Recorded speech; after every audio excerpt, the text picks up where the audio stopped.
Hey there, guys. So I have a very, very important conversation for us today. What I really want to talk about is some threats that are happening in the industry. So I want to make sure that coming into this business, maybe you come from a different type of background or a different industry and you're just getting into real estate, or maybe you've taken some time off and now you're coming back. Whatever is going on, I want to make sure that you're super educated on what is happening today. So the real estate market, I'd say the only thing that's really consistent with it is change.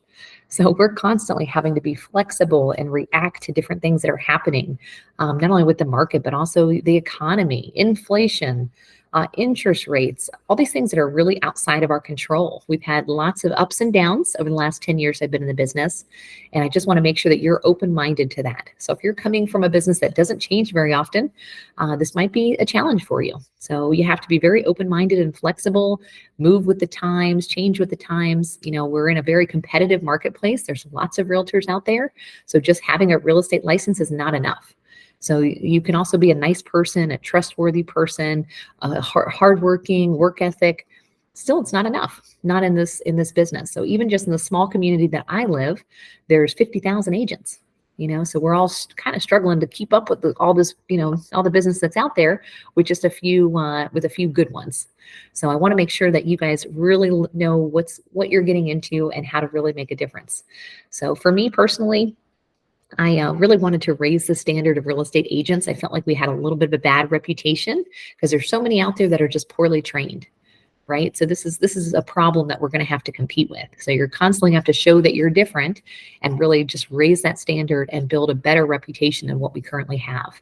But first of all, let me start with some of these threats. So the National Association of Realtors presented a bunch of potential threats they saw back in like 2015, and they all are unfolding right now or already have. So a really big one, number one, is the barrier to entry is super low. So to get a real estate license, some people take a class, takes 5 days, 2 weeks, costs $300, and you're a licensed agent, right? So to give you some comparison on that, if you wanted to get a job as a cosmetologist, you have to actually shadow behind someone, and it's like 400 hours of classwork and hands-on work to be a cosmetologist. So to dye somebody's hair has got a lot more stringent rules than to help people buy and sell $100,000 contracts in real estate. So when that barrier entry is too low, it just means it really, really is going to bring in lots and lots of people. That's why we have so many licensed agents. Also, realtors are poorly trained. So as an industry, we really don't do a lot of training. Even taking the courses to pass your license doesn't show you what to do once you're day one on the job. Right? It tells you kind of things not to do and the things that are unethical and things that are illegal, but it really doesn't show you how to do the day-to-day. So there's not a lot of hands-on training. It's a super competitive industry, and the agents that are having lots of success don't share their secrets, right? So if they don't want to really tell you what they're doing that's unique, if you're brand new, how do you know how to make a difference? How do you know how to become successful like they are? Makes it super difficult. And also now realtors don't really know what they're doing. They're out there practicing, and they're making lots of mistakes. There's a lot of these 100% brokerages. They started popping up everywhere, I'd say within the last 5 years.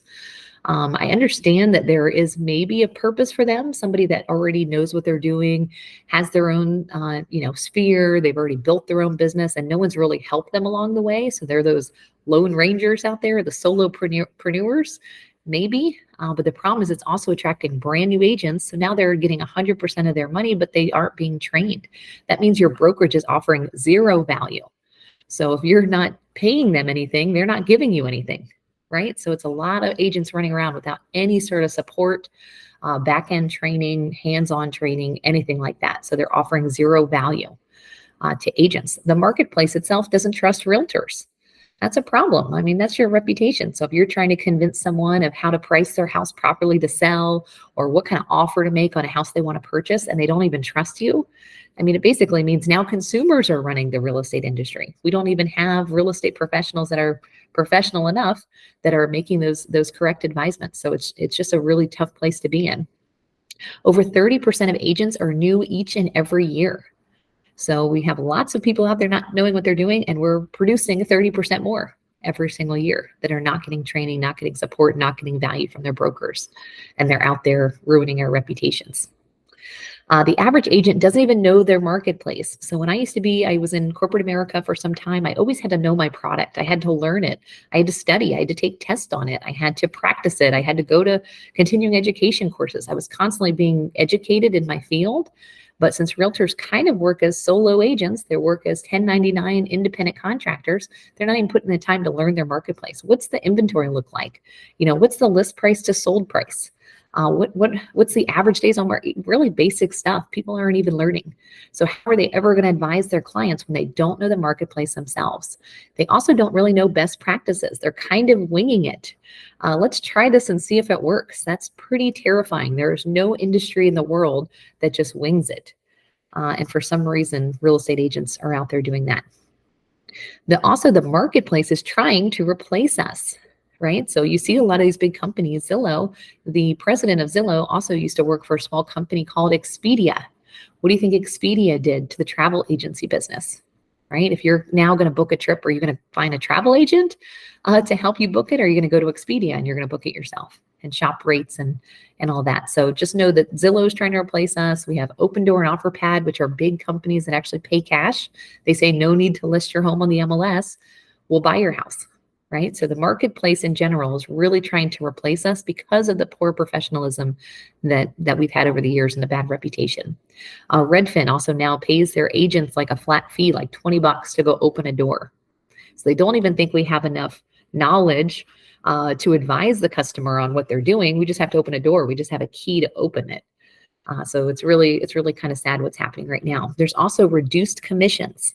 So it used to be pretty common. The 3% was kind of a standard, 6% total commission. But now we're really starting to see a lot of competition there. So when houses were flying off the shelves, we saw a huge reduction in commissions. Even the builders, Pulte and the Lennar, the big companies were paying like a flat $400 because they knew their houses were flying off the shelves. They didn't have to incentivize and pay a lot of commission. So just to give you a heads up, those are some very, very big threats in our business, every single one of those. So I want to make sure you're aware of them, you're knowledgeable about them, and that you know how to compete with them. So you have to have something of value to offer. So if there's lots of people that are coming for your job, I think that means you better get better at it, right? Doesn't mean you need to back in the corner or give up. It just means that you have to find a way to work within the environment that we're in today. So Zillow is a very, very scary threat to lots of agents unless you partner with them. So either we can go out and build our own website and try to eventually become the size of Zillow and compete with them on Google pay-per-click to show up in the search engines, or we work with them. So Zillow has been around for enough years. It's actually earned an excellent reputation, and it has the hearts and minds of our buyers. So if buyers go to Zillow, they like Zillow, it's a good platform, it's informative for them, they're using it every day to search for homes, well, let's partner with them. So that's something that we've done as a company. We actually partnered, we're Zillow Flex partner for buyers and for sellers. They've actually gotten to the selling business as well with cash offers. So we're working with them for both of those. We want to make sure that we're satisfying the clients at the highest level. They want to be on Zillow, we're going to help them there, right? We're going to go where they're at versus us trying to compete with them. There's also lots of cash offer companies that are out there. So if you see investor signs, there's lots of national companies, big brands, small investment groups all over offering cash so that people don't have to list their homes. Embrace those. Those are excellent. We offer cash offers to our customers so they can either list on the market or they can get a cash offer from us. So we're willing to do both of those things. So I just want to keep you guys aware. You got to know what's going on in the marketplace. Keep educated, keep informed, and you always want to coach. Find somebody that's successful right now in the business that you want to be in, that you want to get better at, and learn from them, right? There's lots of strategies. There's lots of shortcuts. You don't have to reinvent the wheel. So just make sure that you keep in communication with our team and myself as a coach. And as things change in the marketplace, we're going to be keeping an eye on that and really helping you guys stay relevant, stay in the game, take advantage of market share during a lot of changing times. Thanks, guys.